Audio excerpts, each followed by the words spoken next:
From the University for Professional Studies, Accra, this is the September edition of Edtech Monday. Thank you very much indeed. My name is Bernard Avle. I'm the regular host of this platform. A big thank you to Caleb Kuda, who hosted for me in August. Now, Edtech Monday is a platform for Edtech entrepreneurs, education stakeholders, and government reps to facilitate critical conversations on the use of technology for teaching and learning. We usually record these programs from our studio at CTFM, but every so often we come to a site in front of an intelligent bunch of education stakeholders who will help us plow through a topic. They are very excited to join us. Can you hear make some noise? Yes. They've been thinking all day for Ghana. And this discussion we're about to have is before lunch. So they are saying I should move very fast indeed. Our topic for today is harmonizing cross-sector policy for Edtech adoption in Ghana. One of the big problems in Ghana is the haphazard and uncoordinated nature of policy formulation. And so this panel, who have expertise from 4 big areas, will help us harmonize the policies around Edtech. I have 4 very exciting people to speak to. In no particular order, I'm happy to introduce Miracle Gavo, who is Executive Director of GSET. Miracle, thank you for being here. Thank you, Bernard. I also have Manuela Sechi, who is the founder and CEO of Musla Train. Manuela, good to have you. Thank you. We have Eric Asumenia Santi, a teacher in whom I'm well pleased. Eric, thanks for being here. Thank you. And last but not least, I have Nina Efedi Okoroafo, a youth rep for AFUB for the Ghana Blind Union. Nina, thanks for being here. Thank you very much. Amazing stuff. We are very grateful to the MasterCard Foundation for catalyzing these very important conversations. The EdTech Mondays is an initiative of the MasterCard Foundation's Regional Center for Innovation or Innovative Teaching and Learning, and part of the foundation's strategy for solutions to Africa's youth employment program. It wants to bridge the gap in access to quality education and advance the integration of technology in education policies. Now, to realize this vision, the MasterCard Foundation has partnered with the Meltwater Entrepreneurial School of Technology, MEST Africa, to bring to you EdTech Monday, airing on the last Monday of every month. It airs at 9 a.m. on your award-winning City Breakfast Show, hosted by Bernard Koku Avle, the man who's sitting in the hot seat this morning. So what I'm going to do now is to ask each panelist to confirm that they are happy to be here and to confirm that everything I've said about you is true. So, Miracle, tell me in 10 seconds who you are and what you do. I'm a digital technology researcher focusing on how we integrate technology in education at the primary school level all the way through to the university level, supporting teacher educators to do that more effectively, that we can have teachers for the future. Wonderful. And speaking of teachers, Eric Asumenia Santi, you sound like a teacher of the future. Tell me more about yourself. Yes, I'm Eric Asumenia Santi, a computing teacher of NILO SDA school and an activist of technology integration. Amazing. In education. And an award-winning teacher for that matter. Yes, please. Wonderful. Thank you, Eric, for being here. Also have Manuela Sechi, who's the founder and CEO of Musla Train. Manuela, tell me more. Yes, so I'm Manuela Sechi, and I'm the founder of Musla Train. And Musla Train is a math edtech solution, and our focus is on how do we improve math for learners and how do we leverage math to build critical thinking skills in learners. Amazing stuff. And Nina Okoroafo, tell me more about yourself and the AFUB. My name is Nina. I am a person with visual impairment. I'm a social worker, disability rights activist. Okay. I work for the Department of Social Welfare in the Accra Rehabilitation Center. But you mentioned AFUB. I am the youth chairperson at Africa Union of the Blind. Wow. And I consult for the Ghana Blind Union on the sports committee. You wear many, many hats. I'd like to hear more about your chess game later on. Let me start with Miracle. Why is cross-sector policy alignment critical for EdTech adoption in Ghana? It's not just beneficial, but it's also enhancing the process of implementation. When we talk about the cross sectors, there are several industries that benefit from education and have their own policies for how they want things to be done within those sectors. Now, the education sector serves as the human resource development space for all the sectors. So having a policy that connects all the agencies and how we train the human capacity to fit into the world of work and then provide space for development and our capacity building in general would make the space responsive to the development needs of Ghana. So can we conclude, even before we get into the discussion, that there are policy misalignments, for which reason this topic is important? Because we need to know what problem we are solving, right? So if we say we are here to discuss harmonizing cross-sector policy for Edtech adaptation, give me an example or evidence that we do have policy misalignments, for which reason we are having this discussion. I'm still with the miracle man. Right, yes. There is the data protection policy that's is out there. Now, we're also looking at Edtech policy, for that matter, how we guide integration of technology. Now, in introducing technology in our classrooms, we are also saying we are going to be collecting some form of data, biodata on teachers, on schools, and then on students. But what is the data protection law around collecting students' data? It didn't specify. It treats everybody as a subject for the data protection. But student data is very critical in the sense that today's students' data that we collect, you put a picture of a student out there, there are tools that can tell you how that person looked in 60 years' time to come. Now, the fear of that is the identity theft is in. By the time a child who is today is 8-year-old gets to be, say, 30 years old, his or her identity is already picked by somebody and then maybe committing a crime somewhere. That child gets jailed for nothing that he knows nothing about. And that is the kind of alignment we need to look at. What is our data protection law regarding students' data, regarding how people progress in their learning trajectory?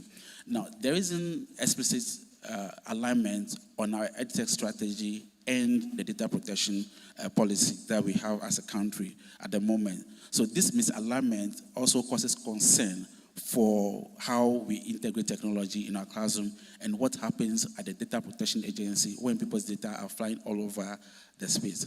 So for us to harmonize the data protection and then the Edtech strategy or policies across these two agencies is looking at who does these policies benefit and in whose interest are we formulating this policy and then the engagement we have with them. That's a great example. Is anybody on the panel willing to share another example of what you consider a policy misalignment, or is that a good enough example for us to work with? The fact that there isn't a harmonization between the data protection law and the usage of the images of students as an example. That's an interesting one. Anybody on the panel wants to add something to this, or can I move on to my next question?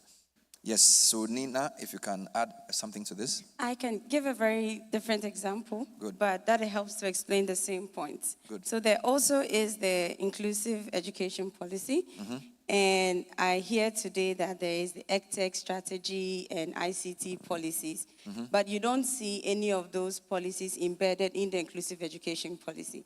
But the inclusive education policy is supposed to help guide how we train or educate persons with disabilities, various forms of disabilities. Now we are saying we want to do Edtech, it should be inclusive, it should respect diversity. However, these policies are not embedded in the inclusive education policy. So two great examples, inclusive education and Edtech, data protection and Edtech. So let me come to Teacher Eric. So what typical challenge would arise from a fragmented Edtech policy like the ones they've described? And how will they affect implementation? Because you, as a teacher of ICT, you are the last mile of implementing Edtech policy on the ground. You are not in parliament when they are making the rules, nor are you in cabinet. So walk me through how such fragmented or non-aligned policies can affect delivery of the service in the classroom. All right, thank you very much. Many challenges can arise from fragmented Edtech implementation, and I would like to share a few of them. The first one will be duplication of effort. Not long ago, Ministry of Youth Development initiated coding program, which is an indicator in our current curriculum. That's the Ministry of Education. But we realized this program was taking place by the Ministry of Youth Development without any partnership with the Ministry of Education. Ministry of Education will also handle the same skill training. So you realize that at the end of it, there will be duplication of efforts. And this will also requires resources. So the Ministry of Youth Development is spending in the training it is offering for the student. In the same way, that of GES or Ministry of Education will also be doing same with funds from the central pool. So the first thing is duplication of effort and waste of resources.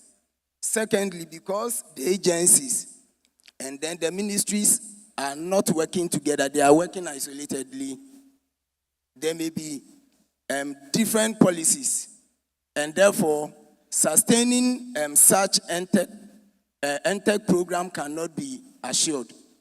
So at times you will go to certain schools that received educational technological tools from private-led agencies, and when maybe they leave the devices into the care of the schools, because there is not any proper framework, national framework, as to how maintenance must be done, you go and you see that the devices are not in good shape. Some happen to me. I have a foundation promoting technology integration in education, and in 2021, Nestle Business Services partnered me, gave me 50 laptops and 100 desktop computers. I donated to 6 schools. There was a time myself and my district director, we went to visit these schools, and we realized that a school that received 30 computers, about 18 of them were not working, just less than two years, because there is no proper framework as to how we should ensure maintenance as far as the use of technological devices in our schools is not there. So they use the machines when there is a fault, they dump it somewhere. So this can also be a challenge that can arise from fragmented Edtech program that may be handled by the agencies or the organizations.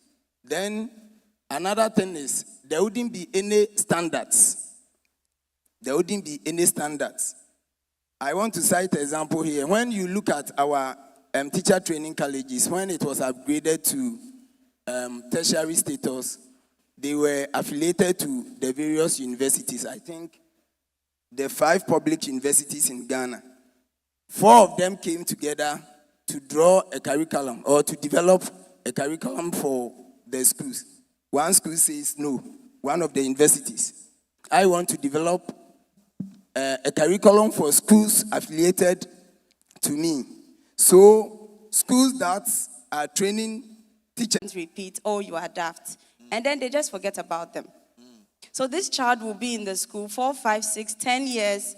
They keep repeating the child is making no progress. So they just give up.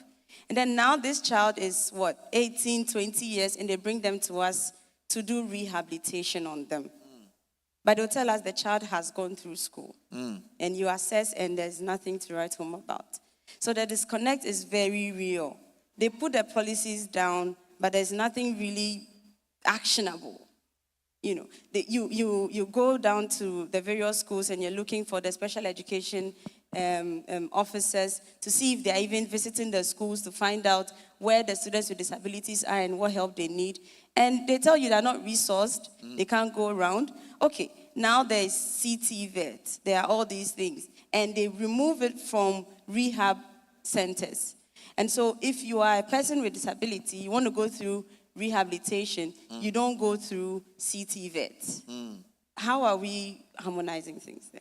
So basically, the lack of harmonization affects inclusivity, and therefore the policymakers have to think more critically about this. Absolutely. Absolutely. Now, let me come back to Eric, and thank you, Nina, for this.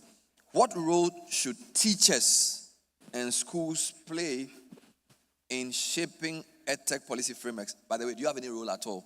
Are you just implementers, or you should have a role in Edtech policy formulation? We should have a role in addition to the implementation. Since teachers and schools are the center of Edtech policy, they should be involved in policy concerning how educational technology should be used. I remember 2007 educational reform led by Professor Anamwa says if we really want to integrate technology in education as a nation, then it should be integrated in our curriculum. That was when ICT was introduced in 2007 curriculum. Yes, because they know that teachers day by day will spend much time teaching the children. But what we normally see is they formulate policies without involving the teacher, who is at the center of implementation. So one, teachers should be co-creators when it comes to Edtech and many other things relating to education. Yesterday I was looking at primary computing curriculum made by NACA, 2019. And when I turn to the last page, it has names of those who help in developing the curriculum. And I could see Professor Suso and Su, Winiba, Professor Suso and Su, UCC. The least teacher was from secondary. No teacher from even JHS or primary was added to the development of that level's curriculum. Meanwhile, it's for primary school. It's for primary. You see? Wow. So it will come and teachers will not welcome in it. And it becomes challenging in implementing it. So teachers should be co-creators when it comes to policies and designing of Edtech. So that is the first point. And again, to promote educational technology in Ghana, it does not matter how sophisticated the devices.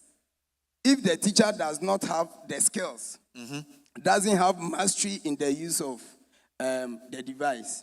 So schools should also promote continuous professional training. Correct. About 2 months ago, I had opportunity to attend Edtech program in the US. And I could see schools bringing their teachers during the summer holidays. A school could bring about 3 buses full of teachers. Wow. They are sponsoring either the district or the school. And they will bring them to come and learn.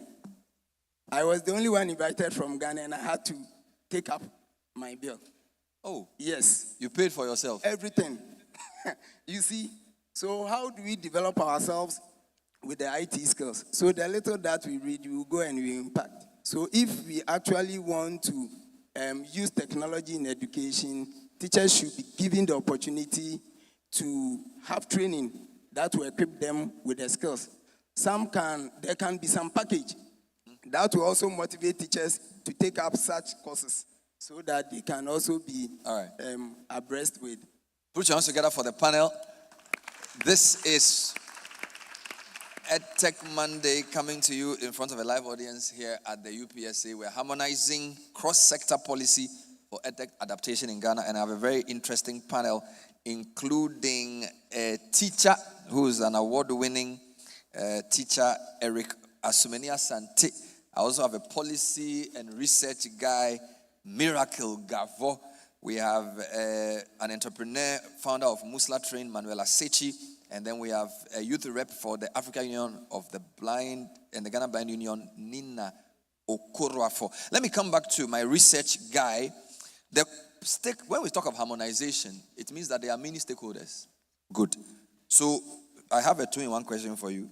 Who are the key stakeholders in this policy conversation whose roles and efforts need to be harmonized? That's question 1. Question 2.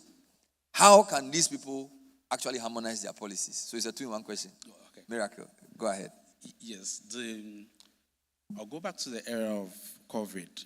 During the period of COVID, we had the telcos approached to whitelist some of the websites that students can have access to for learning purposes. Then there was the school connectivity project. Then we had the one laptop, one teacher program as well. Now, in deploying the one laptop to schools or to teachers, we didn't consider connectivity projects as part or integral to the distribution. And that in itself brought about fragmentation in how this laptop gets to be used, or how teachers are set or connect to discuss implement technologies at the school level. Now, when it comes to for education in particular, we are looking at the stakeholders who should be involved. Once you're talking about technology, you're also talking about access. We're also talking about inclusivity, as mentioned by Nina. We're also then looking at telcos, telecommunication on internet access. So then we develop the technology on internet access. So then we develop the technology policy for schools, but how well are we involving the telcos to make an input on how that connectivity is put squarely in the integration process or even the strategy process? Then there's also concerns around data, how people use it and for what purposes, and who is actually controlling, processing the data. Now, there are agencies that are interested in the data we collect. How are we involving them? For example, there is the MEST unit of the Ministry of Education that collects huge amount of data, right from infrastructure to teacher qualification, students and age and all of that. Now, what is their involvement as well in terms of what data do they need and how that data is collected and shared, distributed as well? Now, we find out that there are several units even within our school system that collects different sort of data. You can't go to one central point and get all the data on our education. There's the MES data, then the National Teaching Council collects its own form of data on teachers. Ghana Education Service collects,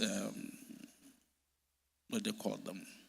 They collect a form of data on teachers, placements and where they are, promotion and all of that. And every year there's a head count.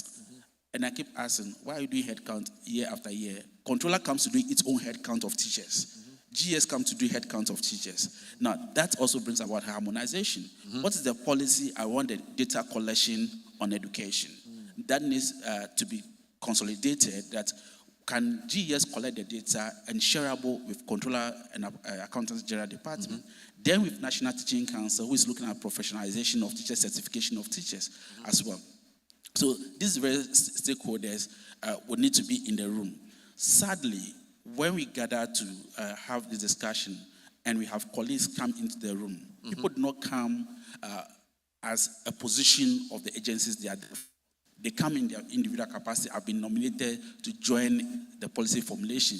They contribute their ideas, but not a contribution as this is the position of my agency to this strategy.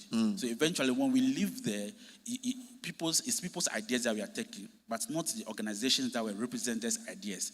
That sort of also brings the fragmentation that you talk about.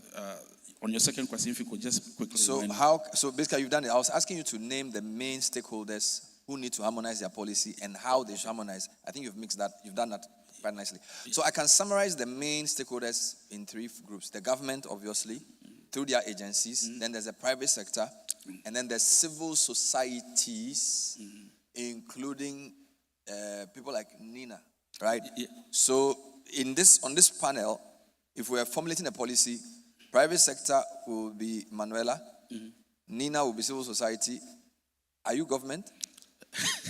I want to know who will be government on this policy. Who will be government? I work closely with government colleagues. So yeah, at least I have an insight into the conversations with the government agencies. Are we always clear as to the fault lines that lead to misalignment? For example, government may have a political or long-term objective. Private sector may look for profit and see a solution. So society may want to correct certain structural imbalances by fighting for the vulnerable. Yeah.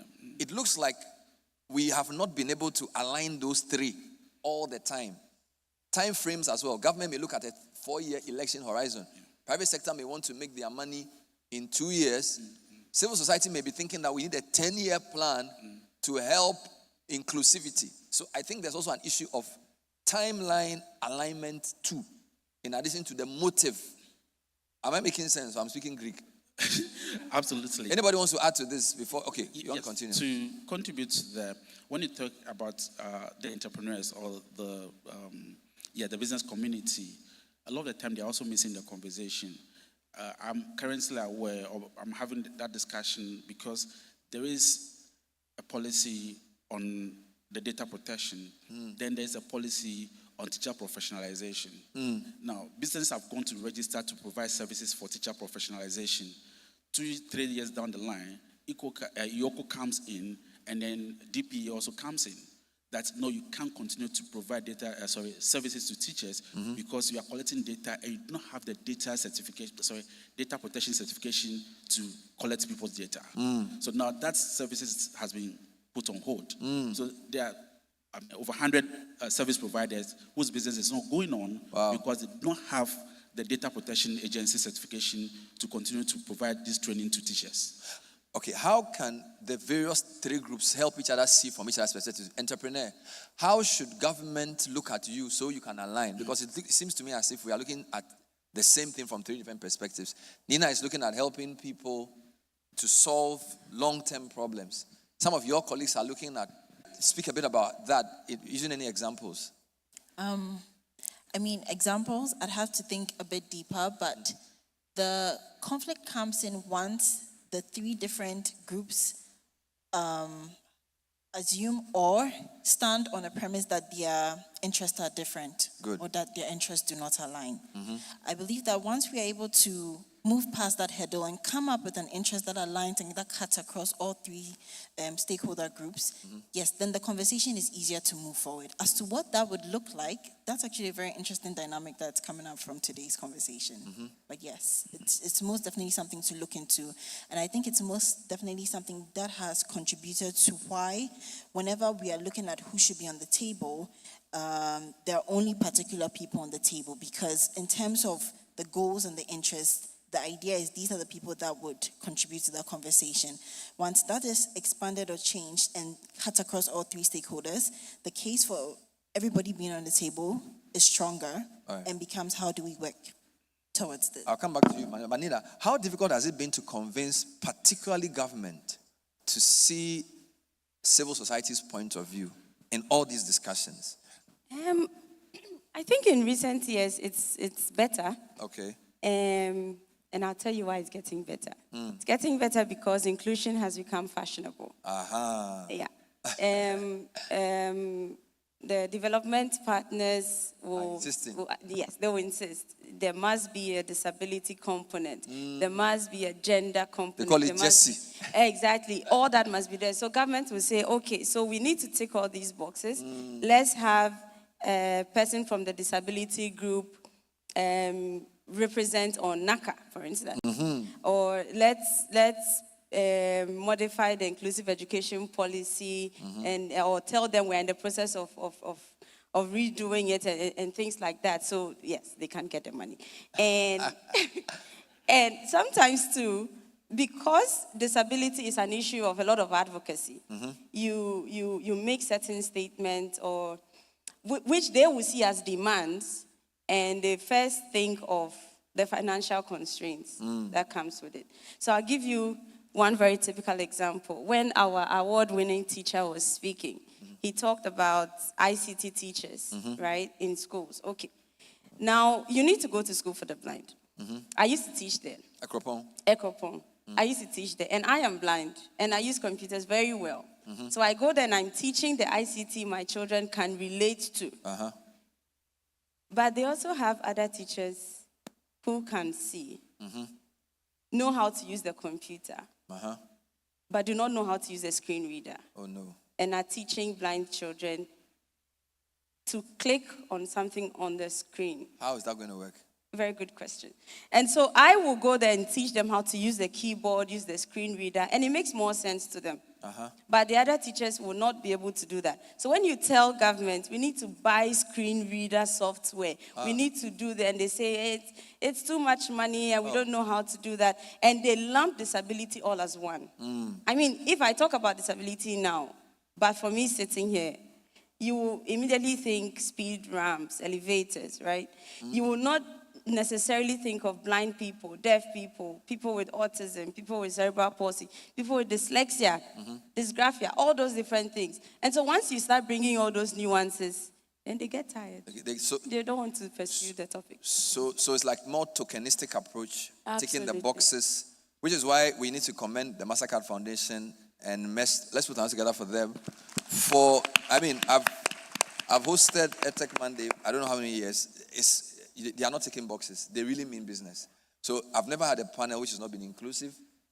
Every topic I discuss, it's not even like an afterthought or a footnote. It's the main issue. And they've done that for over 3 years as I've been associated with them. So you are right. Some things are working and we shouldn't lose hope too much. Are there any examples? Manuel, I ask you the hardest questions. I don't know why, because maybe you're an entrepreneur. Are there any examples Ghana can learn from global or regional best practice in EdTech policy harmonization? I don't know why they wanted me to ask you this question. Maybe you've done something to the people who put the questions together. But all the hard questions are coming to you. So good luck there. Any thoughts around what we can learn from elsewhere on how to harmonize policy? In terms of how to harmonize policy and looking at global best practices, maybe this is coming because of my focus on mathematics and just studying Singapore's approach towards the conversation of including IT education into their educational system and also improving the quality of their educational systems. Wonderful. Moving from rote memorization to application in terms of their educational model, that intentionality. Good. So I'd say that might be a good example to cite and then look at in terms of Singapore's approach in having certain boxes ticked that cut across and come together to improve policy alignment in the educational system. I haven't even asked you how your train works, because I'm told that it makes the learning of math very practical. Are you able to describe it? Are you able to walk me through? Actually, yes, I can. Please do, yeah. And I'd probably try and do it in very simple ways. Yeah. You know how in school you would learn about ratio and proportion, or you'd learn about fractions. You learn fractions, or you learn decimals. Yes. What our focus is to move beyond the step of understanding that this is how you can write the ratio. This is how some people don't even know the difference between ratio and proportion. This is how you just work it and get the answer. Yes, this is how you work it and this is how you get the answer. This is the formula you need to be able to figure out the circle of the area of a circle. Yes. Now we are saying, what can you use that information for? Okay. That's basically what we're doing. So it's just a real world application to enhance the way that they understand math and the way that they value it. But then also to push the conversation of critical thinking in terms of the minute that you start to think about, if I figure out the ratio and proportion of this and how it can apply in equity situations, can I be able to figure out other concepts, other developments? Then you're building critical thinking skills in learners because they're thinking about how to use what they've learned in other scenarios, in other perspectives, to come up with answers and solutions. I like this. So instead of saying area of a circle is pi r squared, you let me conceptually understand what radius is. Yes. Right? And then the squared I will get. The pi is the problem, though. No. Yes, and so even just to add to that, so now you go to a circular field, and you understand that if you are talking about the circumference of the circle, you're talking about the path it will take you to run a circular distance for a circular field. How do you apply that? So I can draw a circle and say, I'm going to count how long it will take you to go around the circle. So you're able to apply the concept of finding the circumference of a circle is actually equal to finding the distance of a circular field. Amazing. And then now you use that information to determine how long it will take you, if you can tell your speed, to move around. When did you discover this thing? I would have been doing something better with my life by now. Oh, wow. If I had known that math was this easy. Yes. Let me come to Nina and talk about your invention, because I don't want to just talk about problems. I like the fact that you guys have created something. You have a chess game which you have, I think it's called blind chess. Was that the name? How did you figure that out? Just talk to me about how it works. Okay, so blind chess, it's normal chess, Okay. right? However, our chess board is tactile.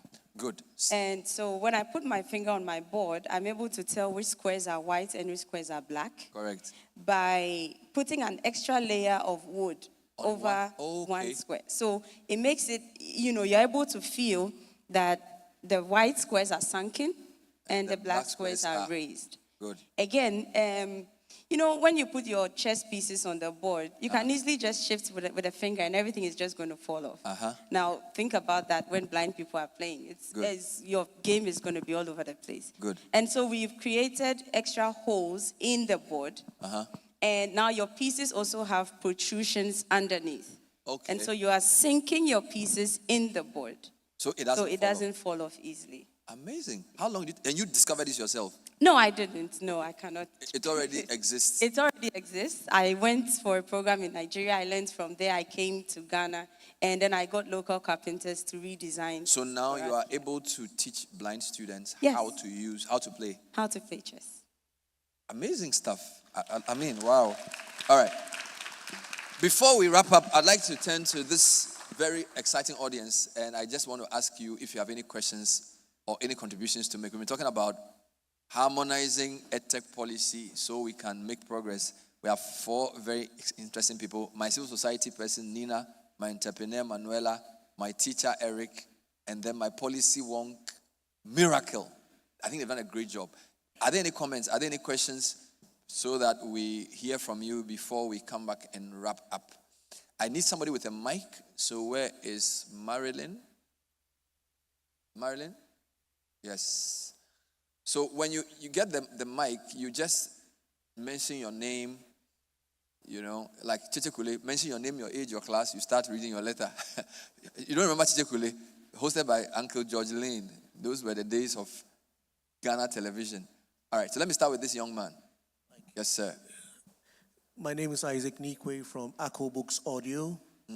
This has been a very stimulating discussion. And going back just one step to the breakout session that we had. Yeah. Now, what I realize from these two is that the innovations we are talking about, the innovations that we want to see, this cannot be the conversation. This cannot be the discussion. And then we come back in a year's time. We have to build on what we are doing, and it has to be consistent. In that regard, many thanks to the MasterCard Foundation and their partners for sponsoring this. But I don't see what Ministry of Education, government is doing. You see, as your panelists have mentioned, when it comes to where the rubber hits the ground, we don't have money, then they start backtracking. But look, we have to understand that we have to invest in ourselves. That is my point. I mean, no money, it has to end somewhere so that we can do something proper for ourselves. Thank you. Thank you very much. The minister will be listening. Let's come in. Okay, same area. Yes, sir. Thank you very much. I'm Emmanuel Abimanti from Inspiring Teachers, Ghana. Good. I think I share with the topic that have been debated or have been discussed. And what I would want to say is that these Edtech fellows, we should learn to collaborate rather than to compete. Good. What I'm seeing is that it looks like we compete. So I am doing this, he's doing that, this is doing this. But if we would come together and then put the resources together, we're able to achieve. So it's not a question, but I think it's a contribution. Thank you, Emmanuel, from the teacher group. Since Marilyn moved to the guy in green top.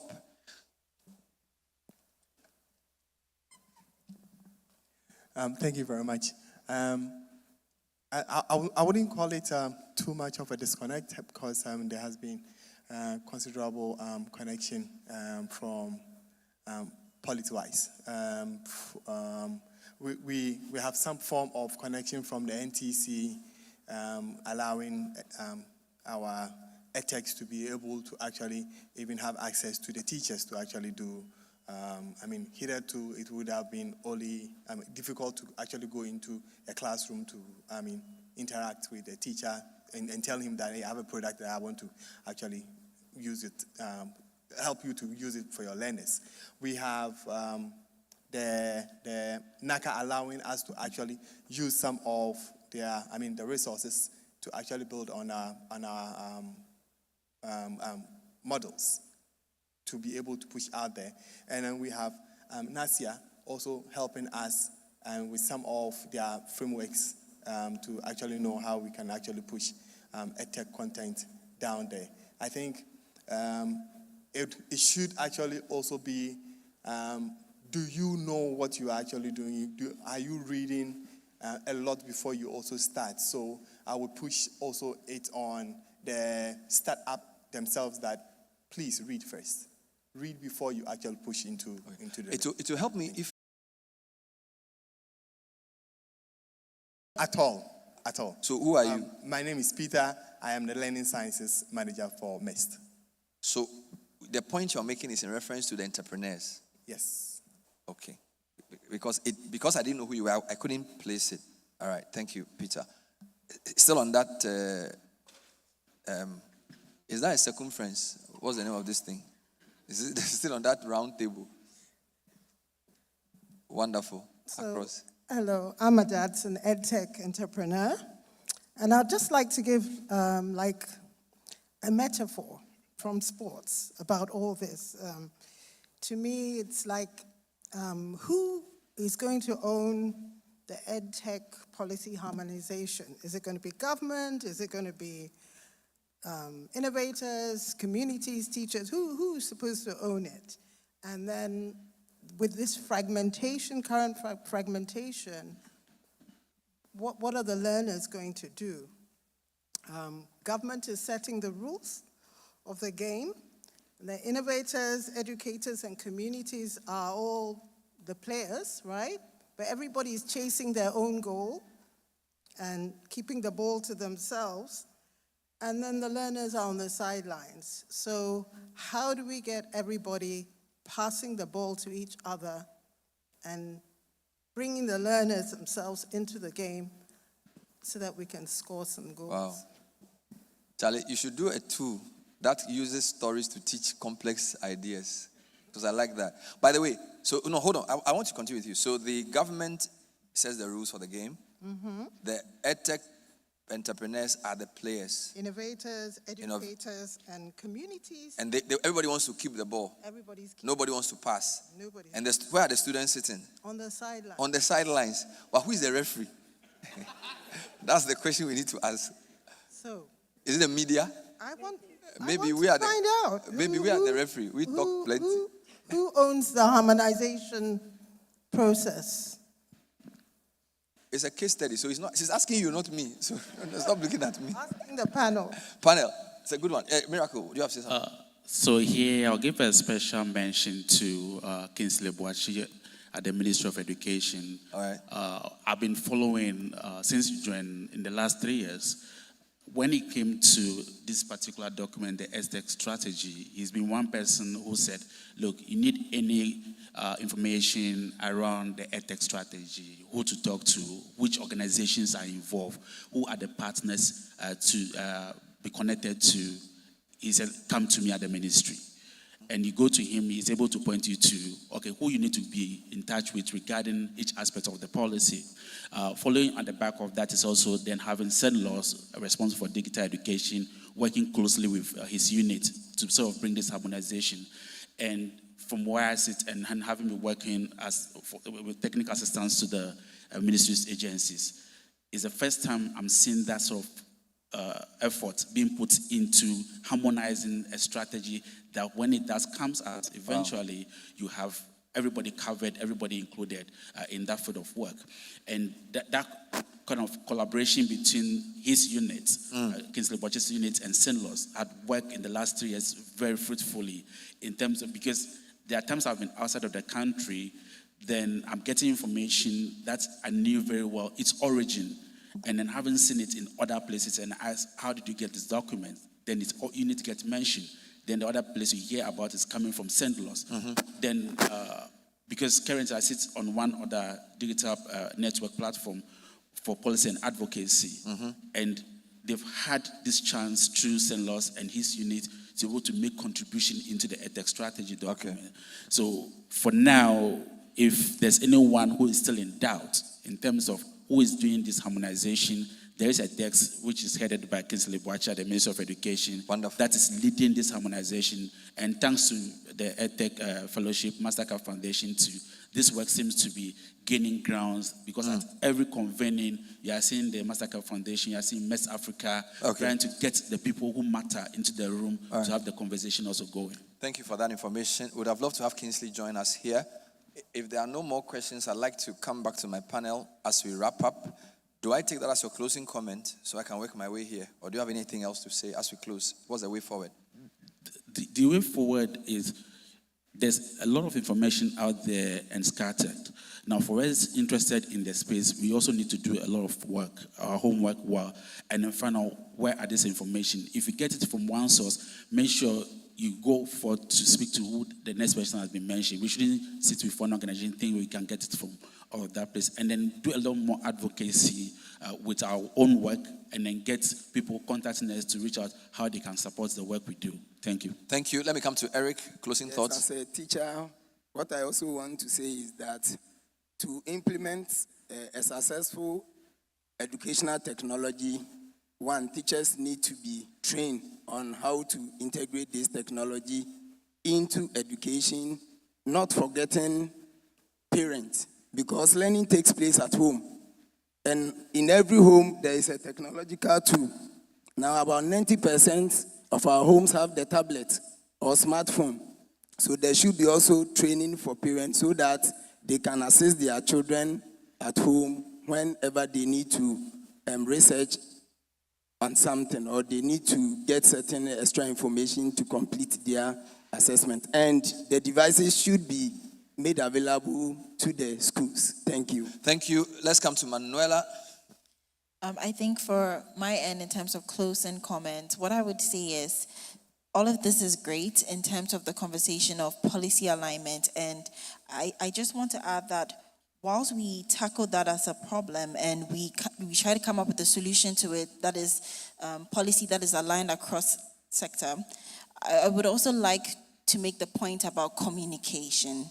So you know that thing where we invest so much effort into building the solution, but don't really map out how we communicate the solution to the people that need to know that this is available for them and this is how it works. I would just say that should also be included in how we go about our approach. So that at the end of the day, if how it trickles down to EdTech players in the private space is that we can go on a particular platform, and that platform provides us all the information we need on all the different ministries that are to be engaged and the roles they are to play and how exactly those policies intersect or cut across. That would be very, very helpful. So we don't have to now reach out to one person in one particular agency and then find out we have to go here and then, miss the point somewhere. So if there's policy alignment, there also has to be communication to the stakeholders that need to understand how it works. And I'll give the last word to Nina. Thank you, Bernard. And so I will join my voice to all the very great comments the rest of the panel have said, and to continue to encourage them to reach out. Let's strengthen the partnerships. Private sector don't design necktie pins for blind people to be walking with, and what if I don't walk with a necktie? Let's co-create solutions. Private with civil society and government and private, everybody, teachers, students, community people, let's all work together. There is no doubt that Ministry of Education should own this policy. But I would say they would own it to a very large extent, and the rest that is not in their hands, it's ours. Civil society, private, teachers, everybody else to play. If we are not in it to make it work, it will fail right from the beginning. And so let's just continue to partner. And remember that there are a lot of people out there, making the policy alone is not enough. We would always identify problems once we begin to start, once the implementation has started. And so once we start eating and we find out these problems, let's not be too lax to modify them. Let's always keep these policies as living documents that could always be modified as long as there's life, as long as COVID can still come again, as long as humanitarian crisis, different things could happen for these policies to need modification. And so let's just be proactive rather than reactive. A round of applause for Nina Okoroafo. Let's be proactive and not reactive. And of course, to my other panelists, Manuela Sechi, Eric Asumenia Sante, and Miracle Gavo. Please put your hands together for them. This has been a location-based Edtech Monday coming to you from the sidelines of an Edtech discussion, an Edtech forum. My name is Bernard Avle. This program was brought to you by the MasterCard Foundation in partnership with the Meltwater Entrepreneurial School of Technology in front of a vibrant audience of amazing education minds. You hear from us next time. Thank you for listening and thanks for watching.